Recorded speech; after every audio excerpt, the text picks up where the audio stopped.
রোজার সঙ্গে যেমনি পারি আমরা মনিটর করি, যারা দেখেছেন কনফারেন্সে প্রধান উপদেষ্টা বলেছেন কিন্তু এটা ইনফ্লেশন, আমিও তাদেরকে বলছি লোকাল লেভেলে আপনারা মনিটর করবেন।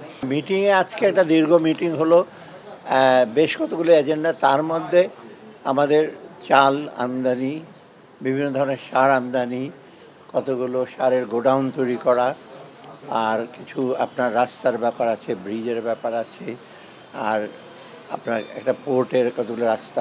অতএব আজকে যেগুলো করা হচ্ছে বেশিরভাগই একটা হলো প্রথমত অতি প্রয়োজনীয় দ্রব্য, আর কতগুলো আছে ইনফ্রাস্ট্রাকচার, ভৌত অবকাঠামো, সেগুলো যেন আমরা বিষয় করেছি। এবং আশা করি এগুলো করলে, বিশেষ করে যেগুলো করেছে ওই ভৌত অবকাঠামোর খুব বিরাট বিরাট মেগা প্রজেক্টের মতো না, ওটা অত্যন্ত দরকারি।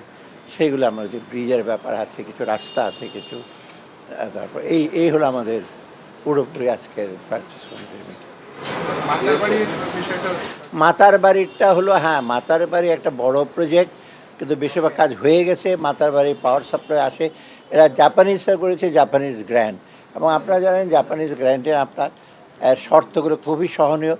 আর জাপানে একটা সুবিধা, এই পর্যন্ত যা ঋণ দিয়েছে জাপানিজরা কয়েক বছর পর এটাকে গ্র্যান্ড অনুদান করে দেয়। এটা খুব ভালো একটা প্রজেক্ট।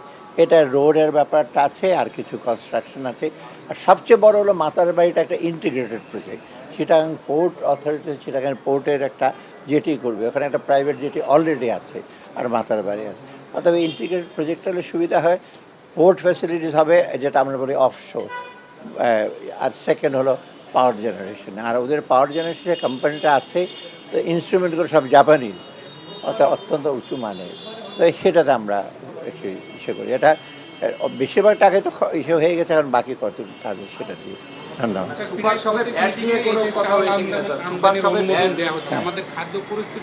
না, খাদ্য পরিস্থিতি খুব, এখন তো খাদ্য পরিস্থিতি খারাপ। এখন আপনারা অন্য যা কিছু দাম বাড়বে কমে, আমি বলছি যে একটা খাদ্য তো একটা মানুষের বাজেটে অনেক ধরনের খাদ্য থাকে, একটা কমবে বা সার্বিকভাবে মোটা দাগে যদি দেখেন মোটামুটি সহনীয়। আমাদের পরিসংখ্যান আসে কমছে। এবং আমরা রোজার সঙ্গে যেমনি পারি আমরা মনিটর করবো, সেটা দেখেছেন ডিসি কনফারেন্সে প্রধান উপদেষ্টা বলেছেন কিন্তু এটা ইনফ্লেশন, আমিও তাদেরকে বলছি লোকাল লেভেলে আপনারা মনিটর করবেন।